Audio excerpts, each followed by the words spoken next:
I got to remember to press that little red button before I speak for 5 minutes. Not realize it was recording. So I'd wish you a good morning, but it's actually a good afternoon. It's just one of those days when it's hard to get everything in. But here we are now. God be the glory. So we're reading through Matthew 1 and Luke 2, and it's so nice to be able to get into the Gospels here. There's something just so life-giving in this thing. It is for the whole word, but there's just something so marvelous about the Gospels, reading about what Jesus did, what Jesus said, what the Father was doing, what the Holy Spirit was doing. It's just an encouraging thing. It reminds us it's getting down to those roots and letting them drink in deeply. But I'm just wondering how many of you feel washed up and useless and no, nothing. You're not. You don't feel like you're of any use to God whatsoever because of things of your past, because of mess-ups, terrible mess-ups, things that you've done to people. Guilt, shame, just you feel that you're of no use to God. And you hear all the time, you hear that, yeah, God redeems, God loves, God forgives. But you can't bring yourself to the point of forgiving yourself so you can enter into this time of service, into the more of God, in His depth. You're willing to get as far as the slave part, where you will come into a place of obedience, but you can never consider yourself to be the friend or even the bride of Christ. So I just want to point out to you that in the genealogy, the names that we read. Tamar. Did you read what Tamar did? Just go back and read the account of Jamar and Judah and how that all came about, how those boys came about. And understand this is the genealogy of Jesus Christ.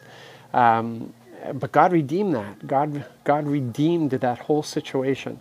And He set it right, and He set it on course, so that that by this route, by this way, this is the way that God chose for Jesus to enter into our timeline. But you go down and you see Rahab there, and you realize that Rahab, the prostitute, the foreigner, the prostitute. From Jericho. What? Yeah.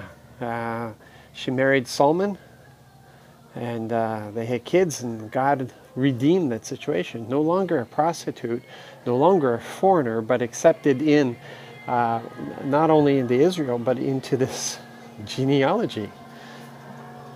Right after her comes Ruth. Who's Ruth? Ruth the Moabite. Ruth the one who attached herself to Naomi. Ruth the one who was married to Naomi's son who died.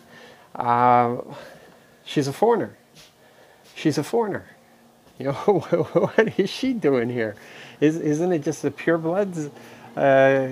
Really, God said that no one was to mix with foreigners, and yet here Jesus is a descendant of all this foreign blood. What? Are you kidding me? And then as you go on, you see Solomon, this great man of wisdom. His father's David, but who's his mother? The former wife of Uriah. Uriah, who David killed to cover up Bathsheba's pregnancy. What? Yeah, we're talking Bathsheba. Bathsheba, the mother of Solomon, is included in this genealogy of Jesus Christ. It's amazing. And so you look at this, and these are real mess-ups. These are ugly situations. These are things that would get people kicked out of churches. I mean, it's just, God could never redeem this. This is just a horrible situation. We're just going to surrender you to Satan because, God can't have anything to do with this. God has nothing to do with sin. Wow. Well, it's true that no sinner will enter in. We're told that. But yet, who did Jesus hang out with? In fact, He was known as the friend of sinners. And we see in the history We know the histories of these people. And God entered in and he redeemed those situations. Forgiveness and redemption and inclusion and honor. Wow, he honored. Yeah, it was an honor. It was an honor to be in the genealogy of the Son of Jesus Christ. Wow. Wow. Okay. Really. So he'll redeem murderers. He'll redeem rapists. He'll redeem drug addicts. He'll redeem bank robbers. He redeems it all. He redeems it all. You can't get around it. And not only redeems, but sets them on a hill. They are the light, and he sets them on a hill.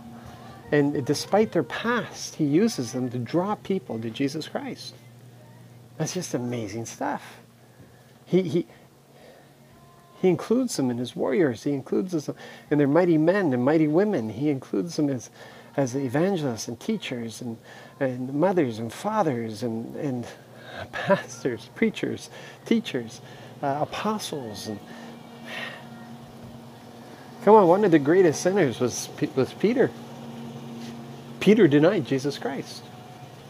Peter openly denied Jesus Christ. And Jesus showed up and redeemed him. Redeemed him. It should be so encouraging for all those who think they're useless and cast aside and no good. Our God does not have the values of this world. He doesn't. He doesn't operate according to the thinking and the wisdom, supposed wisdom of this world. He doesn't operate according to the values and priorities of this world. The kingdom has a complete different set of values and priorities, and it's hard for us sometimes when we're raised in that. Even in church, we can be raised on the wrong thing. We're still raised on man's thinking, on man's values. We're not raised on the redeemed. We're not raised on the transformed. We're not raised on the new creation.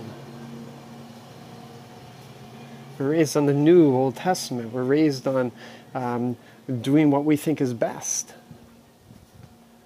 But when you get into the Word, when you get into doing what Jesus did and saying what Jesus said, then wow. Well, you be blessed and be encouraged today. There's nothing you have done that God doesn't want to redeem. So you be blessed, be encouraged, and have a fantastic day.